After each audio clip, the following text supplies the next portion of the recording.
Hi friends, welcome to my channel Shruti wonders. ఈరోజు video వచ్చేసి Sindhu birthday vlog అండి. యాక్చువల్గా సింధు బర్త్డే 29ని, కానీ వాళ్ళు పెళ్ళైన ఫస్ట్ సంవత్సరం అని చెప్పేసి 27న వినాయక చవితి కదండి, అప్పుడు వచ్చారు. ఆ రోజు నైటే వాళ్ళు మళ్ళీ రిటర్న్ వెళ్ళిపోయారు. అందుకని చెప్పి మేము 27నే సింధు బర్త్డే సెలబ్రేట్ చేసాము. ఈయన నేను ఆలోచిస్తున్నాము ఎలా చేయాలి, సింపుల్గా కేక్ కటింగ్ చేస్తే ఏముంటుంది అని చెప్పేసి. అప్పుడు మేము ఇన్స్టాలో రీల్ చూసామండి, టెడ్డీని తీసుకొచ్చి చేద్దాము అని చెప్పేసి అనుకున్నాం ఇద్దరం. ఇలా టెడ్డీని అయితే తీసుకొచ్చాము. ఇక్కడ వీళ్ళెవరికీ తెలియదు, అందరికీ సర్ప్రైజ్. సింధుకైతే ఇక్కడ కళ్ళు మూస్తున్నాము, తనకు అసలు బర్త్డే సెలబ్రేషన్ చేస్తున్నామని కూడా తెలియదు. ఏంటి ఏం చేస్తున్నారు అని చెప్పేసి అంటుంది. టెడ్డీని చూడగానే చాలా హ్యాపీగా ఫీల్ అయింది. ఇలా ఈ ఇయర్ వచ్చేసి సింధు వాళ్ళ హస్బెండ్తో, అలాగే టెడ్డీతో అండ్ మా ఫ్యామిలీ మెంబర్స్ అందరితో అడ్వాన్స్గా సింధు బర్త్డే అయితే ఇలా జరిగింది. సింధు పెళ్లి వీడియోస్ అయితే ఇంకా చాలా ఉన్నాయండి, అవన్నీ నేను తొందరగానే పోస్ట్ చేస్తాను. ఈరోజు సింధు బర్త్డే కదా, ఈరోజు ఈ వీడియో పోస్ట్ చేయాలనుకున్నాను. అందుకని చెప్పేసి ముందు ఈ వీడియో పోస్ట్ చేస్తున్నాను. మా ఫ్యామిలీ అందరం కూడా ఏ చిన్న సెలబ్రేషన్ అయినా చాలా బాగా ఎంజాయ్ చేస్తాము. ఈ టెడ్డీ రావడంతో ఇంకా బాగా ఎంజాయ్ చేసాము. చాలా బాగా జరిగింది సింధు బర్త్డే సెలబ్రేషన్ అయితే. సింధుకు బర్త్డే సెలబ్రేషన్ ఉందని తెలియదు కదా, మరి ఇక్కడికి ఎలా వచ్చారు అని చెప్పేసి మీ అందరికీ డౌట్ రావచ్చండి. ఈ ప్లేస్ వచ్చేసి Anaparthi main road crazy cricket దగ్గర అండి.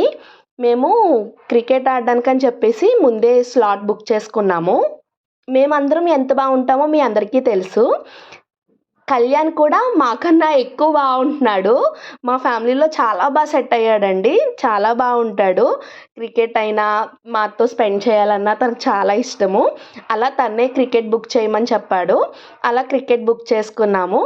క్రికెట్ ఆడడానికని వచ్చాము అందరం కూడా. నేను అక్కడ ప్లాన్ చేశాము ఇదంతా కూడా. సింధు పెళ్ళయ్యాక వచ్చిన ఫస్ట్ బర్త్డే కదా, ఏదన్నా కొంచెం డిఫరెంట్గా ప్లాన్ చేయాలి అని చెప్పేసి ఈయన నేను అనుకున్నాము. కానీ ఈ మధ్యనే పెళ్ళవడంతో ఎక్కువ హాలిడేస్ అయిపోయాయి అని చెప్పేసి ఇప్పుడు ఖచ్చితంగా ఆఫీస్కి వెళ్ళాలని చెప్పేసి అన్నారు. సరేలే, ఎప్పుడైతే ఏముంది, మనం హ్యాపీగా ఎంజాయ్ చేసామా లేదా అని చెప్పేసి ఈయన నేను అయితే ఇలా చాలా సింపుల్గా ప్లాన్ చేశాము. కానీ చాలా బాగా జరిగిందండి. అలాగే సింధుకి నాతో పాటు మీ అందరూ కూడా బ్లెస్సింగ్స్ ఎప్పుడూ ఉండాలని చెప్పేసి కోరుకుంటున్నాను. సింధు హ్యాపీగా ఉండాలి, ఇలాంటి బర్త్డేలు మరెన్నో జరుపుకోవాలి. అలాగే వాళ్ళిద్దరూ లైఫ్ లాంగ్ హ్యాపీగా ఉండాలని చెప్పేసి అయితే నేను కోరుకుంటున్నానండి. ఇక్కడ కేక్ కటింగ్ అయిపోయాక మేము క్రికెట్ కూడా ఆడామండి. అవి కూడా చిన్న చిన్న క్లిప్స్ పెడతాను. అలా ఆ డేనైతే చాలా బాగా ఎంజాయ్ చేశాము. మీరందరూ కూడా వీడియో ఎక్కడ స్కిప్ చేయకుండా ఫుల్ వీడియో చూస్తారని చెప్పేసి కోరుకుంటున్నాను.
చూసారు కదండి, ఈ వీడియో మీ అందరికీ నచ్చిందని అనుకుంటున్నాను.